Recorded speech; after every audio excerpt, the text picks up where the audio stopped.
السلام عليكم، اهلا بيكم في مطبخي. اهلا بيكم في السبت. والنهارده حلا السبت هنعمل حلا فخم ولذيذ جدا. هعمل معاكم الريد فيلفت بطريقه سهله وبسيطه ان شاء الله، وان شاء الله مش هتطلع مكلفه باذن الله. هي فيها بعض الدفوهات لان انا مش تخصص حلويات او مش حلوانيه، لكن هتطلع ما يقرب 80% او 85% من اللي بنجيبها من بره. تخيلوا لو هنجيب الحجم ده من بره هيكلفنا قد ايه. احنا هنعمله بطريقه بسيطه ومقادير سهله، وان شاء الله مش هياخد مننا وقت. ويلا بينا على الطريقه والمقادير. واذا عجبتكم الوصفه وعجبكم الفيديو ما تنسونيش في اللايك والشير والاشتراك في القناه. ويلا نبدا ونسمي الله.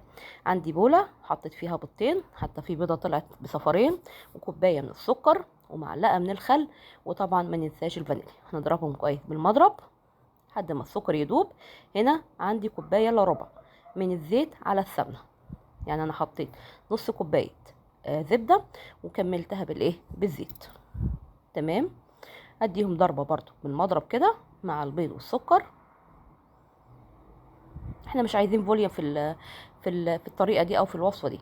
عندي بقى الدقيق، عندي كوبايه ونص من الدقيق، ومعلقه صغيره مليانه من البيكنج باودر، ومعلقتين من النشا. وما ننساش رشه الملح طبعا. ده نص معلقه من البيكنج صودا او البيكربونات الصودا، ورشه ملح طبعا، ومعلقه صغيره من الكاكاو الخام. هقلب كل المقدار مع بعضه كده بالاسباتيول. وكده الكيك بتاعنا خلص، لسه فاضل لنا اللون. انا جبت لون غذائي احمر جل او سايل اللي موجود، او باودر. لو باودر ممكن نحط عليه ميه وندوبه في الميه او في اللبن قبل ما نحطه على الكيك.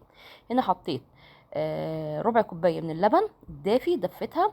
وهنا اللون هفضل احط في اللون لحد ما يديني اللون الاحمر اللي يرضيني، واللي يبقى قريب جدا من اللي بنجيبه من بره.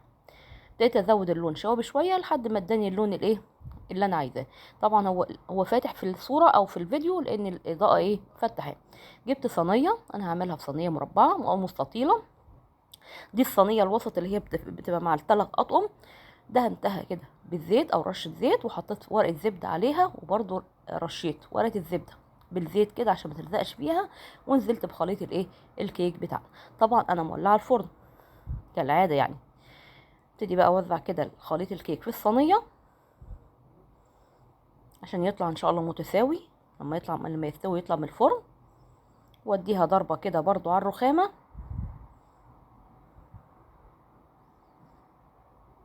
تمام. عايزين تعملوها في صينيه اصغر وتقسموها نصين وتحشوا ما بينهم اي الكريمه اللي احنا هنعملها اللي يعجبكم. هنا سويت السطح ودخلتها الفرن على درجه حراره 180.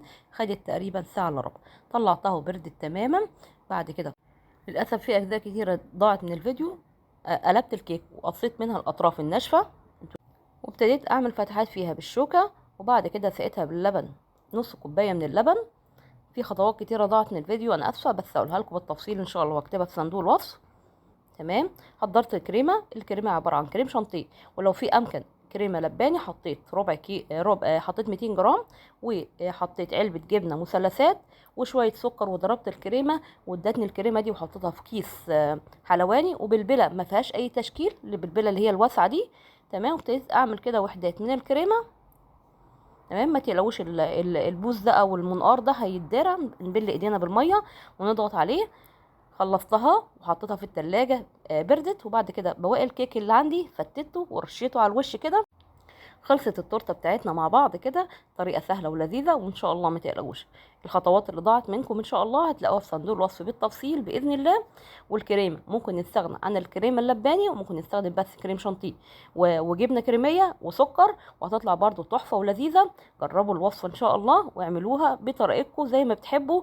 والف هنا، واشوفكم في فيديو جديد. باي باي.